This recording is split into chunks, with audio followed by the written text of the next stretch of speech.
Hello, Andrew Larson's Film Review Channel, back with another fantastic review of a great movie. This movie is called Watcher, not The Watcher, not Watcher in the Woods from Disney, just Watcher. And it was like supposed to be like a archetypical meditation on what it means to be watched and what it means to be a watcher. And it was kind of like a feminist inversion of Alfred Hitchcock's fantastic Rear Window. Except instead of being funny and beautiful like Rear Window, this movie was kind of boring and ugly. It was a little funny. One joke. Took 90 minutes to make. That's my spoiler-free review. Spoiler review. This movie was like a co-production of IFC, Midnight, and the streaming network Shudder, and Abu Dhabi. So it's like an international independent film. Two bad things. Followed a rich couple. They looked like they were like 20. I think the woman was the woman from the Johnny Depp trial, Amber Heard. And she moves to Romania with her new husband, but she doesn't speak Romanian, but her husband speaks Romanian. So she feels like a fish out of water. And she's a real dick about it. You know, you go to another country, you don't speak the language, you might be sympathetic to the people you run into, but she's not. She's mean to everyone, and it's because she's insecure, because she can't fucking learn the language. So the whole movie, she's insecure because she can't understand what anybody's saying, and she thinks everybody's out to get her. Her and her husband are both very unlikable people, humorless people. They have a codependent, ugly relationship. I hate them both. I didn't enjoy watching them at all. I was rooting for them both to fail. And in the end, really only one of them failed, and that was the man. Because this was a Believe woman movie. So this woman is just a stay-at-home trophy wife. In Rear Window, James Stewart, of course, is crippled because he got into an accident while trying to photograph a race car. In this movie, this woman isn't crippled. She's just a lazy, unemployed woman who's living off this man. She just stays at home all day and watches out her window and is like, he's trying to get me, he's trying to get me, he's trying to get me, he's trying to get me. And one of the guys that she sees in the window follows her to the grocery store, and she runs into the back of the grocery store and knocks over a jar of pickles. And this guy that followed her, he's like, he goes over to the pickles, and then she runs off.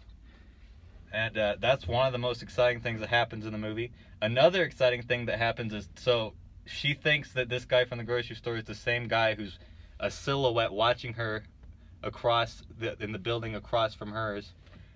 And so she waves at this silhouette. She's like, he's not really looking at me, and I can prove it by waving, and he won't wave back. But she waves, and he waves back, and it's like, that's the most intense moment in the whole movie. It's a really big scare. This guy's like, hi. And so she sees this guy out in public. She follows him to his work. This guy works at a strip club as a janitor. And so the main character woman, she has a neighbor who's a stripper, and she also works at this strip club. So they meet up and talk, and the stripper is like, I never seen the janitor. I don't talk to men. All men look the same to me. The woman gets more and more paranoid that this guy is stalking and watching her, and no one believes her. And you know, at first you're like, maybe they should believe her.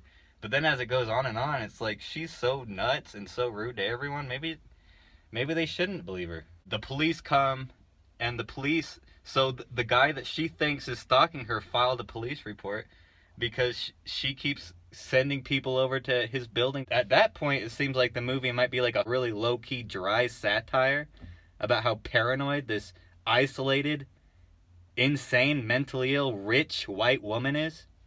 But nah. It's a trick. Because actually, after that, it turns out that the Watcher really is watching her. And he kills the stripper, and then he kills our main character, Amber Heard. Or so you think. Earlier in the movie, there's like a Chekhov's gun. The stripper has a gun in her coffee table. Our main character, Amber Heard, is over at the stripper's house for a drink, and the stripper says, I don't give a fuck if no man harasses me, because I got a gun, and I'll shoot him. You don't expect the gun to pop back up, like in well-made stories, but it does. So Amber Heard gets her throat slit by the Watcher, and she bleeds out on the floor. Her and the Watcher are like holding hands and like looking into each other's eyes. You think she's dead, and so Amber Heard and the husband got into a fight. So the husband's at the apartment and he thinks that Amber Heard's left. He calls her on the phone. He hears the phone ringing in the apartment next door where the Watcher has just slit her throat. So the husband goes to confront the Watcher and he sees him coming out. And the Watcher is standing at the door and the husband's like, "Hey, you, Watcher, I know what you just did. I'm going to get you." And the Watcher's like, "Oh, fuck." But then, surprise, bullet comes through his chest. Amber Heard is in the apartment, still alive, even though her throat's slit and she just bled out all over the floor. She's still alive, and she shoots the Watcher twice, kills him. Kills the Watcher. Then Amber Heard, she steps out of the doorway and she looks at her husband and she's like, "Told you so." And then the credits roll. And you know, if this movie was a satire, I wouldn't have liked it much more, because it was really boring and really redundant. There's some good music. I don't know.